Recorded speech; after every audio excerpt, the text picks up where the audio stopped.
just remember the heart that they had for the Lord. And the heart they had for the church. They weren't sometime. Preach, David. They weren't sometime. They told you how they felt. At least they told you love. They didn't tell it behind your back. They didn't stab you. They didn't roll their eyes at you. They held your hand even when they had to tell you some bad news.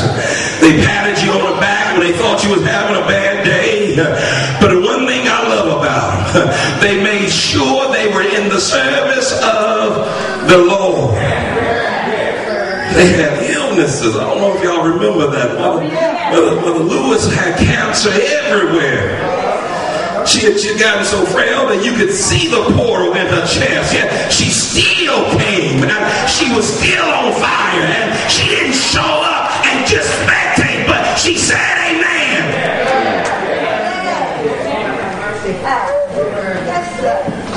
I think about them folks. And I think about them because now they're gone. That's right. Who gonna feel the pews? I feel like shouting already. Who gonna feel the pews? And this is my problem. If you don't want to feel the position, you ought to shut up at those who will. Oh, I feel good right there. If you don't want to be a deaconess, you ought to shut up about the new ones. If you don't want to be a mother, you ought to shut up about the new ones. Why? Because if you got something to do it, you ought to do it.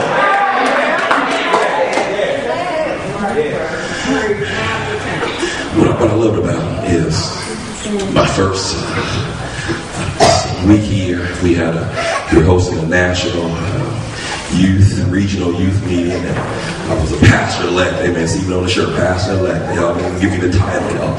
Made sure I knew that I wasn't all the way in yet. And I had the pastor-elect title, designee, and I walked in. Amen. I was looking hard, you know, and then Mother Lewis had walked up the stairs. Don't ask me why, but she walked up the stairs, and right back there on my right side, she said, "Pastor, do you love old people?" No lie, she didn't introduce herself. No, she said, "Pastor, do you love old people?" I said, "Yes, Mother, I love old people." Raised by my grandma, all I know is old people. I love me some old people, trust me. Love me some old people. Really love old women. Amen. Don't take that the wrong way. Amen. She said, "Pastor, do you love middle-aged people?" I said, "Yes, ma'am. I love middle-aged people. My mom and my aunties, they all middle-aged.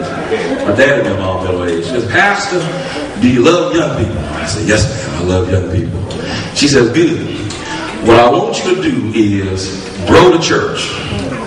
Get old people, middle-aged people, and young people to come to the Lord." She didn't say nothing else. Right then, I understood what our relationship was going to be. She said, "Reverend, as long as you're trying to get folks to the Lord, you won't have no problems with me." Now, I wonder how many of you in the sanctuary can look at yourself in the mirror and say, "I'm supporting anybody trying to come to the Lord, whether they were born here, planted here, or transplanted here. As long as they come into the Lord, I'm supporting them."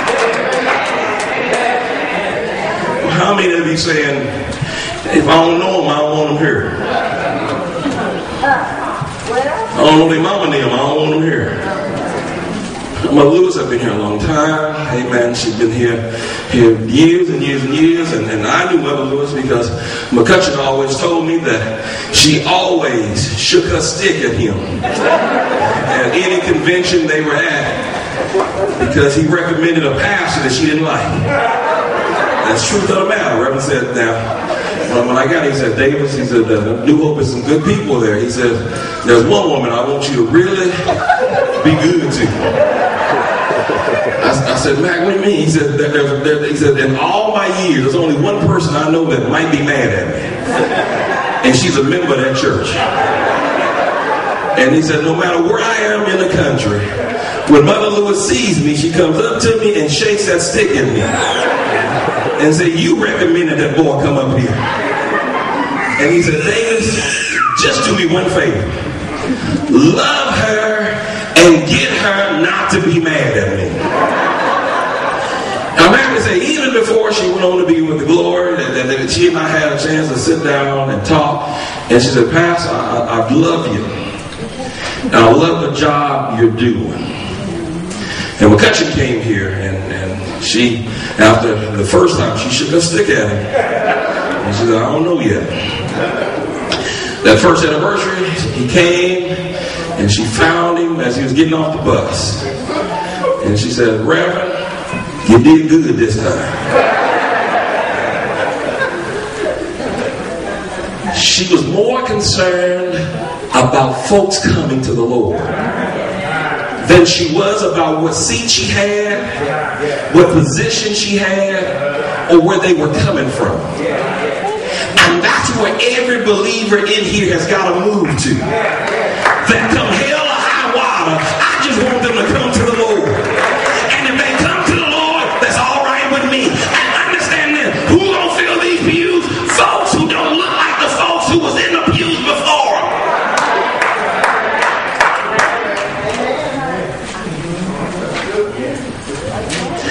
If he wanted the same folks to fill the pews, he wouldn't have took the ones away. He took them because they accomplished the purpose that he had for them down here.